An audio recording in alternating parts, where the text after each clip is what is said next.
takes slow. The night gets deep. Your silhouette a secret I keep. Whispers crawl where the shadows lead. Velvet skies, your name's a song. Okay.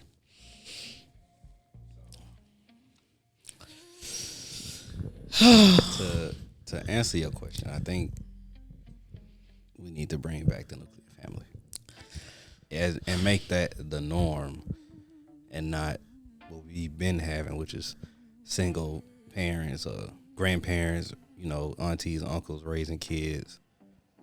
We got to bring that back. And honestly, even though from what I've heard, the numbers are higher as far as 2-parent households, I'm seeing a lot, and it might just be my algorithm of we going the other way. Yeah, the other way. As far as still staying in single parent homes. Yeah. Or no parent homes. This, I was gonna say, it's pretty vulnerable. But this is sacred and naked is vulnerability, right? One reason that I chose to stay married was so that my children can have that two-parent household.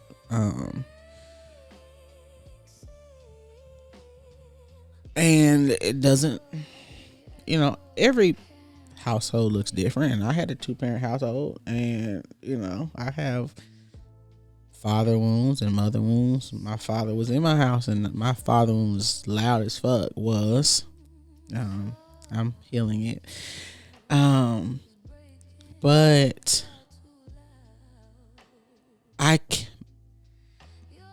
my son needs his dad in the house with him. He needs ready access to him. When he has a long day, or a girl, somebody breaks his heart, or a bully says, even his band stuff, whatever, he should be able to talk to his dad right then, whenever he gets ready to. My girls too, talk to their dad right there when they get ready to. But then also me, they should be able to talk to me right there. You know what I'm saying? They shouldn't have to wait until the weekend or what, dad's visit or whatever. They shouldn't have to do that. And so that's another factor.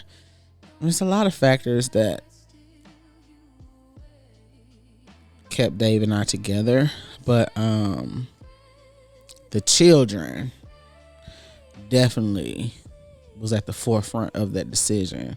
So we got to figure this out. Now, it's not going to look traditional. We don't share the same room. You know what I mean? We're not, they don't see us super affectionate with each other. We hug each other, or we'll do some playful things. And that part I do wish I could show them, because what do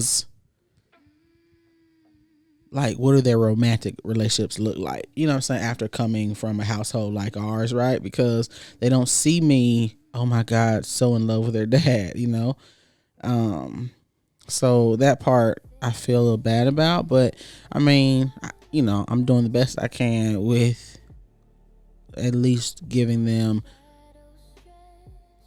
the availability. I think that makes a difference, to be able to have your dad and your mom right there when you need them. I think that's a big deal.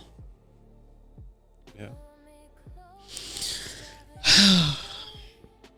Okay. So do you want to kind of catch the people up on yes where we started? Yes. So we've covered a lot. We have covered so much. So hey y'all, thank you for being here.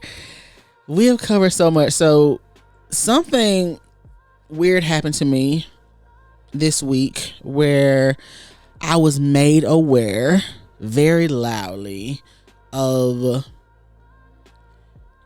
the emotional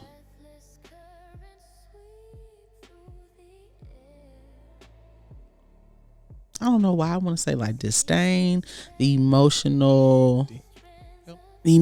lack of emotional safety that my men, I'm going to say black men are my men, black men are feeling. I saw it on my timeline on Facebook by a friend who is maybe a couple years younger than me. And then I got a young fella. I call him a young fella. He's 23. Shout out to him because he's going to watch this. He watches my show, gives me feedback and everything. Encouragement as well. Not just feedback, but encouragement. But he let me know that just being a black man, like not feeling valued or appreciated, and just having to do all these things, the servitude, the protection, the provision, just all these things, the performance, all these things that we expect our men to do. But there's a lack of appreciation that, black men receive. And when I was trying to hold space for him and like allow him to express, he was kind of like, no, we can just drop it. We can drop it. No, I'm trying to allow you to get it out. No, we can drop it. And so then he kind of removed himself from the conversation. And then maybe an hour or so later with my husband, he had a death in the family. He expressed that when I asked him like, what do you need? Let me know what you need. He said, I could use more hugs this week. And the week had passed and I was just kind of checking on him emotionally, like, how are you? And he said, you said you were going to give me more hugs this week. And I just assumed, and I take full responsibility for that, I just assumed that he was going to ask for the hugs. Like he was going to initiate the hugs, because I'm not going to say that I'm not an affectionate person. I mean, that may be true. But I don't initiate hugs. Even as a teacher, I gave like hundreds of hugs out a day, but I don't initiate the hugs. Like I don't hold my hand out for the hugs. Like they come get the hugs. You know what I mean? Even with my kids, they ask for hugs and I'm like, oh, like, why are you touching me? So I'm not a huge, I give the best hugs. I'm not a person that just gives hugs out though, but if you need a hug, you come get a hug, I'll give you the hug. You'll feel loved, you'll feel safe, you'll feel all that you're supposed to feel in that hug. But it's not just something that I love to do. I don't just initiate it. So we didn't get into it, but I was just like, I'm so sorry. I thought that you were going to initiate and let me know when you need the hugs, and I was going to just give you the hugs. And so he was like, it's not that big of a deal. And I'm like, but you needed that and I did not give that to you. It is a big deal. No, it's not that big of a deal. Your needs matter. It is a big deal. And he was like, we can just drop it. There was the second time that day a man had said, let's just drop it. No, like, you matter. Your needs matter. Your emotions matter. I'm holding space for you. Please let me know how you feel. And it blew my mind because in one day, black men, via different like avenues, different ages, expressed that they felt unappreciated or unseen, unvalued. Their needs didn't matter. Like, and I thought that was a huge deal. I thought that was a big deal. That is not fair for anyone to feel, especially someone who's so important to our family. And so I talked to my producer today about it, because today I wanted to really dedicate my podcast session to the Black man, and just to tell you how loved you are and how valuable you are. And we may not know how to appreciate you. There are so many different reasons why we don't know how to show you appreciation and how to show you that you matter. And so my producer and I were talking about like all these things. Where's the breakdown?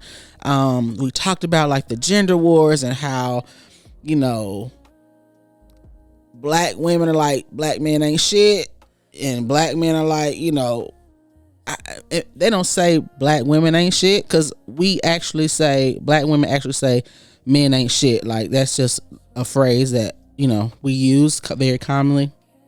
But there's definitely a mistrust between black men and black women. And so my producer and I were like talking about just really trying to, I wouldn't say, I would guess get to the bottom of it. And so what we came up with was that black men have a mother wound, like a very loud mother wound. Kind of like I had, my father wound was very loud. And I think that black women also have a father wound that's loud. I know too, though, that black women have a mother wound that's also loud. A lot of my friends have this thing with their mother. Their mother was too hard and too focused on men, and it's a lot. So right now it's not about black women. I wanted to dedicate this space to black men, also because that's where most of my support is coming from. I get a lot of, all my comments, the engagement comes from mostly black men, even on my social media, like in my DMs. And it's not what you think. Like, you would think it's like, oh, you know, you're so gorgeous, you're so beautiful, you know, beautiful boobs, whatever. It's sexual type comments, or, you know, physical admiration or whatever. And it's really encouragement. Like, I love your podcast. Keep going, keep talking about what you're talking about. Like, it's really helping like our community. It's really helping us, like, you know, and I'm just surprised by that. And so I just wanted to dedicate like this space today to black men. Thank God my producer is a black man, and he's able to have a conversation with me. And so he was telling me like his perspective, and like from his perspective, like his friends or whatever. And I thought it was good. Like, as a black man being raised in a single parent home, I guess a single mother, I guess, for the most part. And dang, I've heard my nephew say this. A lot of times the mother raises her son to be the partner that she would have wanted, which is not necessarily fair, because it does not give him the room to become who he wants to be or who he's supposed to be. I do, and this is an unpopular opinion, because I've like gone back and forth with women about this, but I don't believe that a woman can raise a black man or like show him how to be a man. I'm not a man, so I can't show you how to be a man. I can show you how to be human, and hopefully get in touch with your feelings and to be able to express them. That I feel like that's what the mother's role is anyway. But I don't know the plights of a black man. I've never been a black man. I mean, as a black woman, as a mother, as a nurturer, I know that I'm always on, right? Like what I provide for my children is different from what the father provides, and that like I'm always on. Like moms don't really have a break for real. You know, our roles are different as mother and father.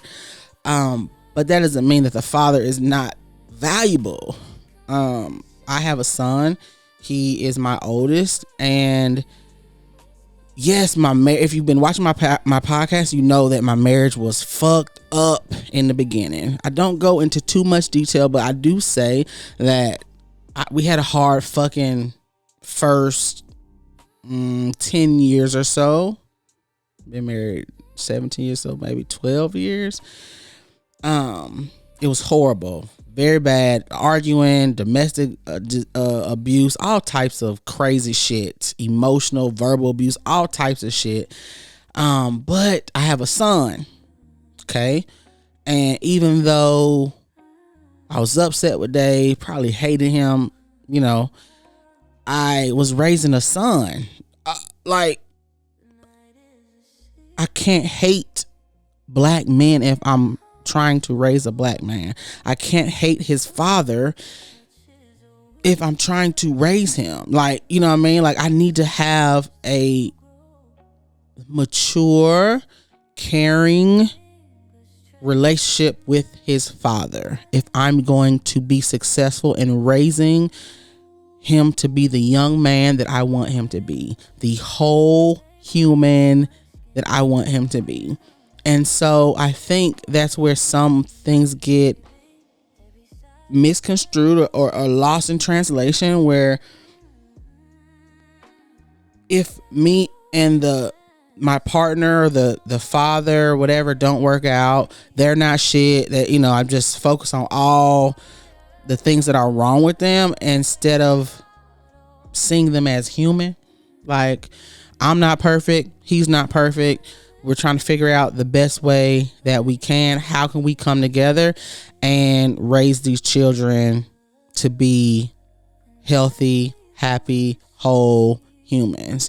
And that's what my husband and I decided to do. But as the woman, I had to take the lead in that space, and I had to heal some things in order to create a safe space in my home. Now, am I saying that it's the woman's responsibility? No. What I'm saying is we got to stop blaming the other person and look within and focus on becoming whole ourselves, because that's where we can treat the other person with love, respect, value. So my producer and I, we talked a lot about that. And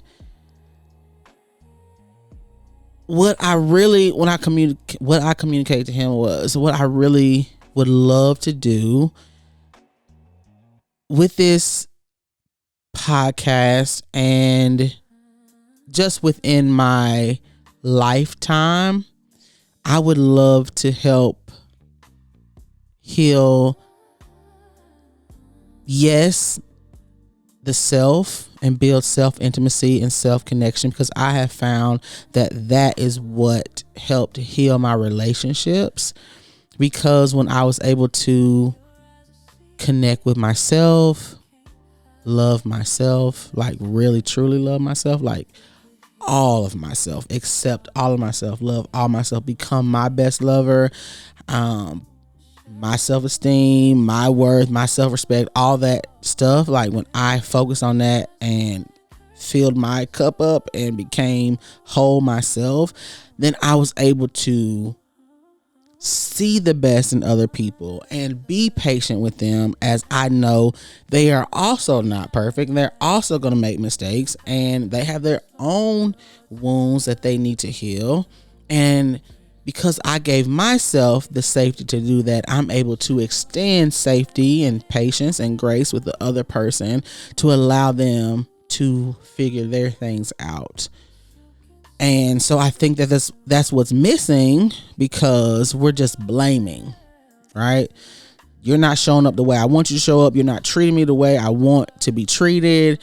It's your fault we're not working out. It's your fault that my life is miserable. It's your fault. It's your fault. It's your fault. And that's not true. You have to take responsibility on your own for your own life. And I think once we do that as the black woman and as the black man, then we could heal our family. It feels very overwhelming. I told my producer, it feels very overwhelming right now as we talk about it, because just the ratio of like people that are on, you know, on my path where like, okay, I'm healing myself and I want to love, like I want to love a black man. I am loving a black man. Like I am loving black men. You know what I mean? Like I am not against black men. I want to provide emotional safety for black men. Please tell me that you're having monetary issues or sexual issues or mental health issues, whatever the issues are. Am I going to be able to pay your bills? No, probably not. But just the space, providing the space of safety that you can express that, hey, I am having problems in this area. That in itself is healing. Just to be able to express it, just to be able to have a safe space, a non-judgmental space to say, I do not have it all figured out. Because I was talking to my producer and the young fella and my husband, like, men are expected to have it all figured out.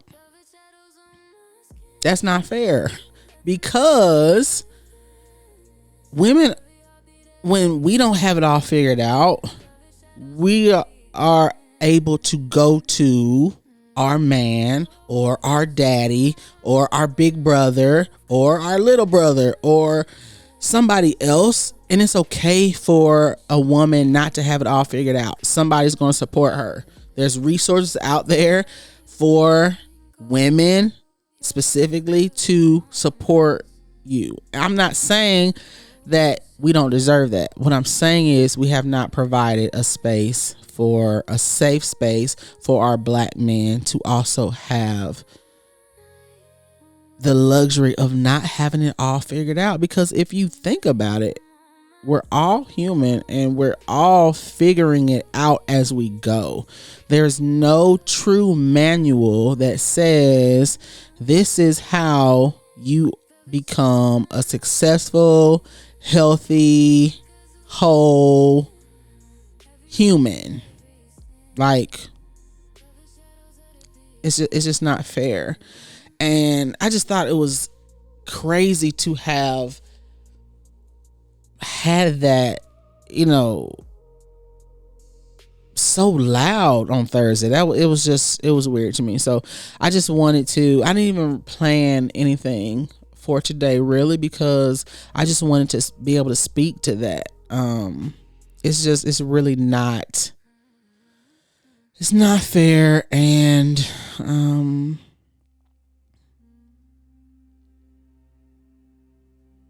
I don't even know the numbers, but I know a few years ago I looked this up, because when my husband's mom died and then his brother died, and then like I was ready to leave him or whatever, I looked up like the suicide rates for black men, and at that time they were like significantly high. And I just looked it up because, you know, my husband's world had crumbled, like, you know what I mean? And it really challenged me, because I did have some bitterness towards him leading up to that point. And I felt like God told me to stay, and I was upset because I don't want to stay, because, you know, when I was down, I had some things I was going through. He kind of kicked me while I was down. He wasn't supportive when I was down, but he lost his whole world. Like, you don't leave your partner. You don't leave your partner. You don't leave your partner when their world has shattered, and his world, he lost his mom. He's lost his mom. His world had shattered, and he was no longer the. Let's see, how old were we? He was no longer a 33-year-old man. He was a 5-year-old boy. And it was very hurtful to see, and so I needed to be a partner in that space. And I was upset, but eventually I understood, and I'm grateful that I was able to hold that space for him. But I really can't imagine had I not had compassion, had I not been willing to hold that space, had I not had love for him in that space, it just would not have been fair for him. I had a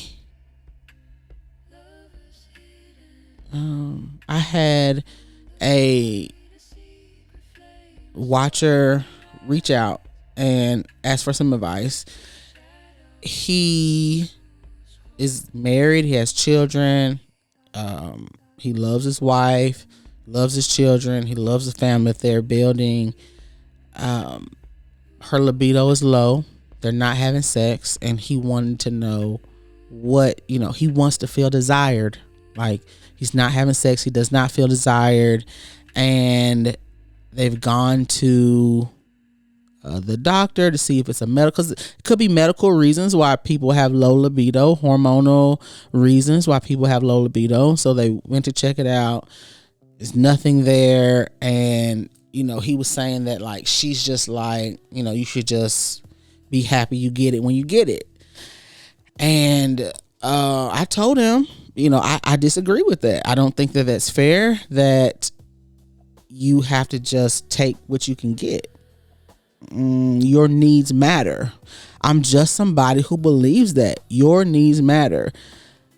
I'm not saying she should be forced to have sex with you if that's not what she wants. I do believe that there is a reason why her libido is low. It could be a lack of safety somewhere within her body, her connection with her body, or within your relationship. There's some lack of intimacy and safety and connection there somewhere. That's what causes low libido, I believe. But just because you're in a committed relationship does not mean you have to take whatever the fuck they give you. I just don't agree with that.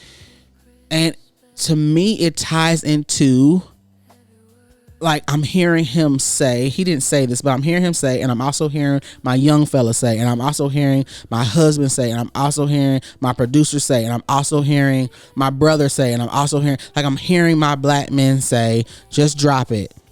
It's no big deal. Like, my feelings don't matter. That's not true. That's not true. I stopped having sex with my husband 6 years ago, maybe almost 7 years ago now. There's reasons why. We won't get into those, but there's reasons why I chose to stop having sex with my husband. But what I did was I opened my marriage up.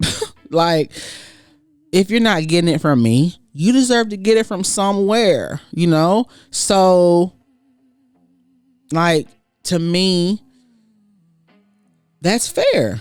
Okay. I'm not willing to meet your need. I have to make sure, or I have to be willing to make sure that need is able to be met. Now, whether you go get it met or not, that's on you. But should you choose to go get your need met because, we're committed and we have an understanding, I cannot get upset with you for going to get your needs met if I'm not willing to meet them. And that comes with maturity. That comes with, I think, selflessness, because to me, it's very selfish for you to deny somebody something that they need. Sex is a basic human need, to feel desire, to feel a belonging, to feel love, to feel cared for. That is a basic human need, whether you're a man or a woman. And to deny somebody that is selfish as fuck. And to me, hateful. And so what I told him was for him to be okay with that is self-abandonment. And we had to figure out why it's okay for him to self-abandon. But after talking to my producer and just hearing from like the black men this week, it seems like black men are conditioned to self-abandon. Like their feelings don't matter. Their wants don't matter. I paused right there because black women also are conditioned to self-abandon. So really, the things that we feel are very similar as a black woman and what I'm understanding as a black man. But because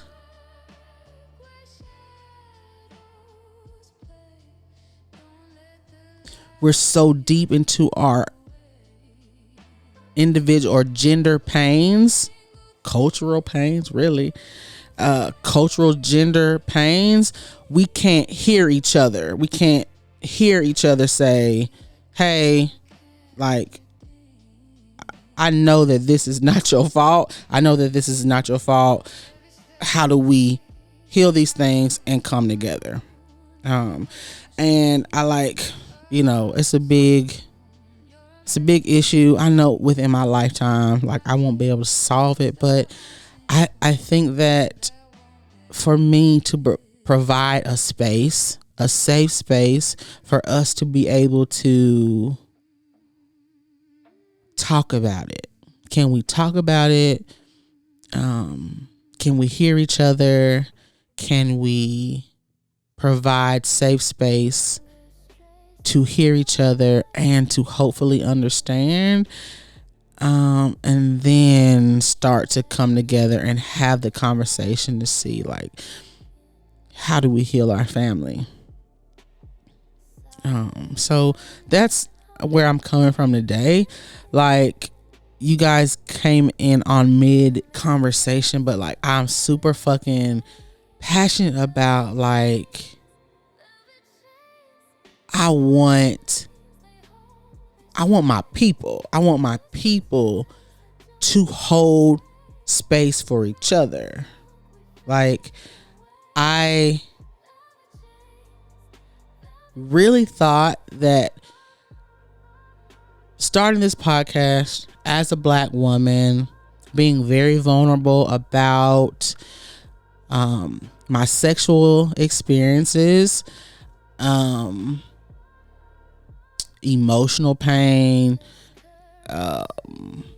my struggle with my, like, self-worth and my identity, and just really like feeling, you know, out how to figure that out. I really thought that women would be the ones, and I've had women call me, of course. I've had women call me and say, hey, keep going, you're giving voice to the mute. So I have had women, you know, but I was very surprised that I'm getting more men.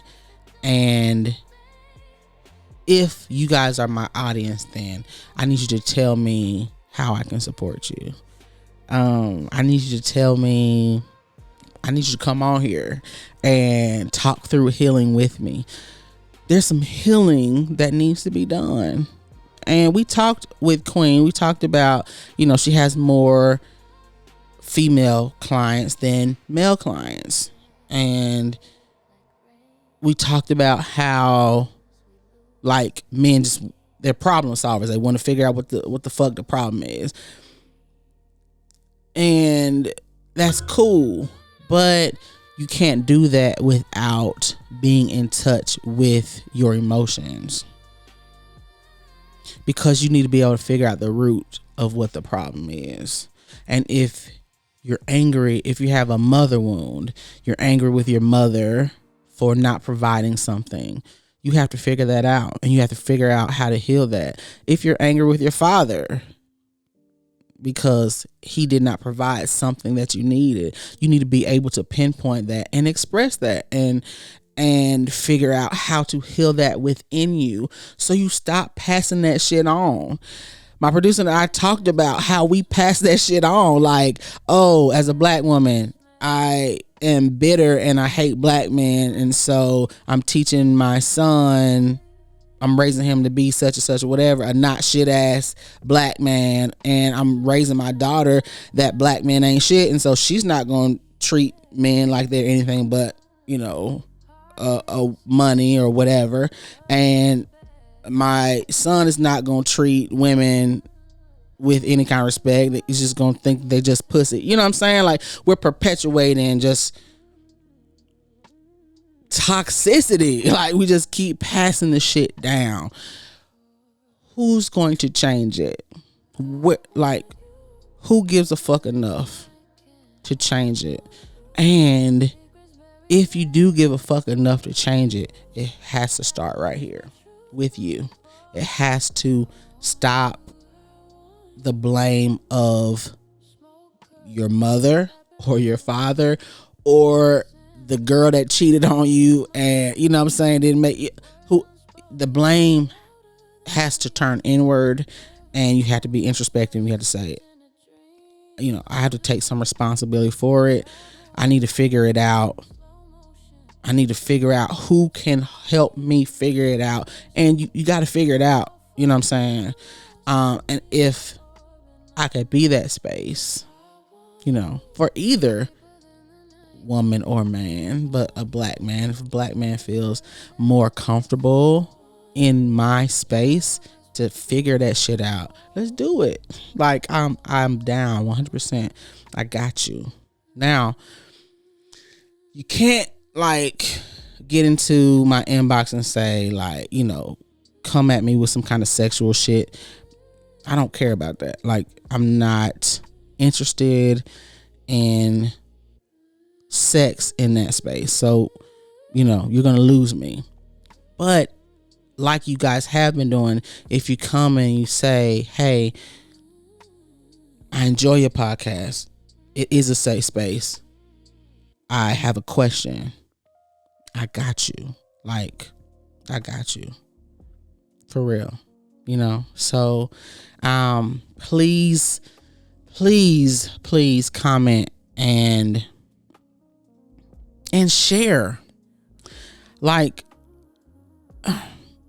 again, I feel, after talking to my producer about it, I feel super like overwhelmed, like, and just like, damn, like, how do I tackle this problem? Like, this is a huge, you know, and it's passed down from generation to generation. It's like slavery, like the emasculation of men, taking the man, and, you know, all that, like, you know, the white man, you know what I'm saying? Like, for real. But we continue to pass it down, even though we know that, like, we know where it came from, we know how the problem started. You know, we still pass down the same toxic ass curses to our family.